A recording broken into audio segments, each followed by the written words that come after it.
Hi, I'm Jim Sacco, host of the Sports Desk here at the News Virginia, Augusta County's only weekly all-local high school sports webcast. Late last year, there was a movie starring Will Smith called I Am Legend. Ladies and gentlemen, I'm sitting next to the legend. Interim sports editor Robert Sisk. Robert, how are you doing today? I'm doing well. How are you doing? I'm doing okay. He's excitement, he's legendary, but once again, most of all, he's excitement. Let's go. We're going to talk Southern Valley baseball because that's what the legend has deemed we talk about today. Robert, tell us about Southern Valley District baseball. It's going to come right down to the wire. You got three teams on top. Stewart Draft, fourth to five. I'm laughing at you. I don't know what's going on. I want to come on here and talk about local sports. You're doing whatever it is you do. Let's talk about Southern Valley sports. Southern Valley baseball. Baseball. We got three teams, Fort Defiance, Stewart's Draft, Waynesboro. All three of them have a chance at the top. Waynesboro and Stewart's Draft look to be the top favorites, but Fort Defiance could be a dark horse. Who's got the better pitching of the three? I mean, we can sit here and talk about Daniel Ryder-Wright. We can talk about Joseph Lucas for Waynesboro with the Hahn, Cameron Cook. Who's got the better arms? I think it depends on what you're looking at. I think Waynesboro has the better overall pitching. They have a mix. They have guys that can rely on in the bullpen or out even down in the field, really, to pull them in. You've got Stewart's Draft. They have a couple of decent pitchers. The relief is going to be a little bit of a trouble for them. And then Fort Defiance, they've got Daniel Wright. They've got a couple other guys that can give good starts for them. Sipe Kid, I believe. Sipe is another one. And you know, we only got to play 8 games in this district, so you only need a couple, and you'll be okay. Well, I think the Waynesboro's 1-0, yes, that's right, 1-0 win over Fort Defiance just shows how important pitching is in this district race and just how closely matched all three of these teams are.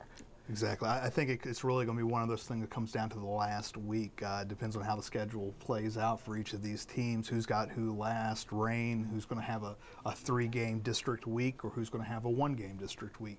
And that's what really is going to that's what's going to decide this district this year. Q&A. All right. Is Jay Thompson the best pure hitter in the Southern Valley District? No doubt about it. He might be the best pure hitter in Region 3. I mean, the kid's batting over 700 right now. He's and we've seen this consistently from him. I mean, last year he was the Valley hitting champion. I mean, and that's including the big guys at TA. And it's also including James Lucas, who's a phenomenal leadoff guy for Waynesboro. Exactly. I think he's the best pure hitter in Region 3. True or false? Ready? Let's go. Waynesboro's Trell Thompson will steal 30 bases this year. True. Who can get him? I've only seen the guy tagged out once, and that was in a really bad situation when it was raining and he misread the signal and slipped. I don't think anybody. I don't know if there's any catchers in the area that can actually tag him out. I talked to Kreitzer yesterday, or excuse me, Monday. I saw him out of practice, and I asked Jim. I'm like, why isn't he bunting every time he's up? And he said he's hitting 600. Yeah, exactly. How can I ask a kid? You got a leadoff batter hitting 600 with that kind of speed, and probably can get the 30 steals this year.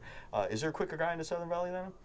I don't think there's a quicker team than Waynesboro all around. They're very fast. They have a lot of fast kids on that team. But no, Terrell Thompson, I think he's by far the quickest. Well, then you got Rajah Jenkins too at Lee, and he's pretty quick. It'd be nice to see them in a foot race.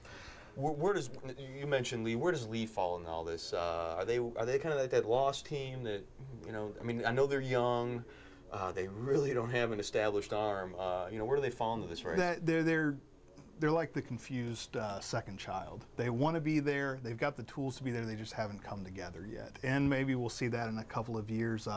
All the traditional powers in this area are starting to get older. Those kids are graduating. You've got younger kids coming up that haven't proven themselves yet. And then you've got the Lee kids who've come up into their system as well. So it might be another couple of years before we see Lee start contending for the top of this district, but I wouldn't be surprised to see him take a game away from some people. And what they have is they got a leadoff hitter. It looks more like a fire plug with Ryan Shaw. Exactly. This guy's a leadoff hitter, and I can't see anything taking this kid down. No, I can't either. I think, like I said, I think they can get a couple of wins this year that might be able to crush somebody's dreams. But you never know. This is the Southern Valley District. Teams win all the time that aren't supposed to win. They end up winning championships, and you ask yourself at the end of the season how they get there. What's up with Stewart's Draft? A team ERA hovering around 7. Obviously, when you got the guys like Cameron Cook, when you got Cameron Cook as your ace, is there a drop off? There is a drop off, but I think Cameron Cook is just that good that it's not that the rest of the pitchers are bad. It's just Cameron Cook's that good comparatively, and They played a lot of non-district games. That one Buffalo Gap game that ruined their overall ERA as well. And plus, it's a young season. I think once we get in some more, they play a district game, which is their first one, is coming up very soon. I think they'll come together. That was really vague. I like that. That was very vague. I forgot. Speaking of Gap, you saw Buffalo Gap play Stewart's Draft. Hey, are we talking Triple Crown? I think we are talking Triple Crown at Buffalo Gap. They're very good. Now, you never know what the rest of Region B has to offer, or the rest of Group A. There might be some team in the Panhandle that we've never even heard of that comes out of nowhere. But they're a very good hitting team. They're very fundamental. They've responded to Coach Coffey. They've got a definite shot at it. Seems like everyone responds to Coach Coffey, no matter what sport it is. Exactly, and I thought he was a player the first time I met him. I don't know how people. I don't know these kids. He must. I'd love to see him at practice. Let's just say that. Well, I think that does it for us. This is another week of the Sports Desk. I'm Jim Sacco. This is the legend Robert Sisk, and we'll see you guys next week. Hi, I'm Jim Sacco, host of the Sports Desk here at the News Virginian. We're going to do this once a week, and we need to know what you like, what you don't like, and also we need questions from you. So you email us at sports@newsvirginian.com, and we'll see what we can do about getting those questions answered. And also, if you tell us why you think you belong on camera, maybe you can join us for a week.